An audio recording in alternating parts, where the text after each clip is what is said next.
আসসালামু আলাইকুম। Photography club থেকে আমাকে কিছু অদ্ভুত কথাবার্তা বলার জন্য কিছু লোকজন আসছে। লোকজনগুলো অদ্ভুত। ফটোগ্রাফি ক্লাবে আমি যতগুলো লোককে চিনি দেখা যায় যে বেশিরভাগ ক্ষেত্রেই মোটা, বেশিরভাগ লোকই হচ্ছে একটু মোটা টাইপের। তো যারা মোটা আছেন তাদেরকে অনুরোধ করি যে তারা ফটোগ্রাফি ক্লাবে ঢুকতে পারেন।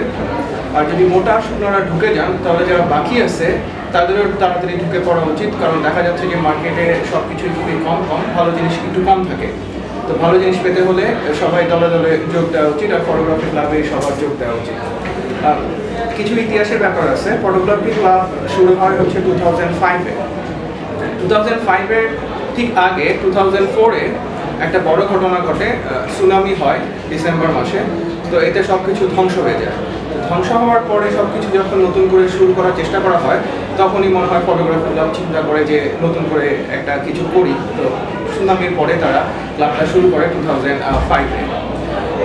এখানে বেশ কিছু পরিচিত আমার ছেলেপেলে আছে যারা শুধু না ক্যামেরা তুলতে পারে না কিন্তু ভালো ছবি তুলতে পারে, বা যারা মোটা ক্যামেরা কিন্তু তুলতে পারে কিন্তু ভালো ছবি তুলতে পারে না।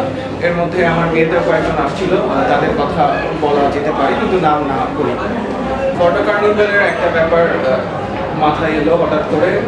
ফটো কার্নিভাল হচ্ছে 23, 24, 25 তারিখে ড্রিক গ্যালারিতে। আমি যখন ছাত্র ছিলাম তখন মানুষজন নানা রকম পাগলামি করে বিখ্যাত হয়ে যেত এবং সেগুলো ড্রিক গ্যালারিতে চলে আসতো। তো আমাদেরও কিছু পাগল লোকজনের পাগলামি ছবি আকারে দেখা যাবে ড্রিক গ্যালারিতে। এই পাগলামি দেখে আমাদেরও ইচ্ছা হবে যে না, বেঁচে থাকার মধ্যে কিছু সার্থকতা আছে, কিছু পাগলামি দেখা ভালো।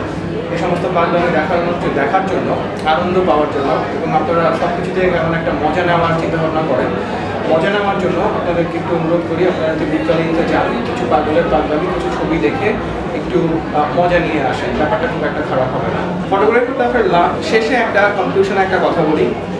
আমরা একবারই এখানে বেঁচে থাকতে আসছি, আমাদের একটাই জীবনের প্রত্যেকটা মুহূর্ত পাস্টে চলে যায়, মানে অতীত হয়ে যায়। কিছুক্ষণ থাকার পরে প্রত্যেকটা মুহূর্ত অতীত হয়ে যায়।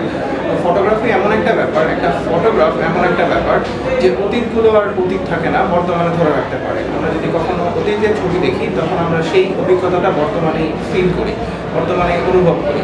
সেজন্য আমার ইচ্ছা হচ্ছে আপনারা সবাই একটু ফটোগ্রাফি ক্লাবে যোগ দেন, আপনাদের লাইফটাকে গুছিয়ে সুন্দরভাবে চিত্রায়িত করেন, ছবির মধ্যে রেখে দেন।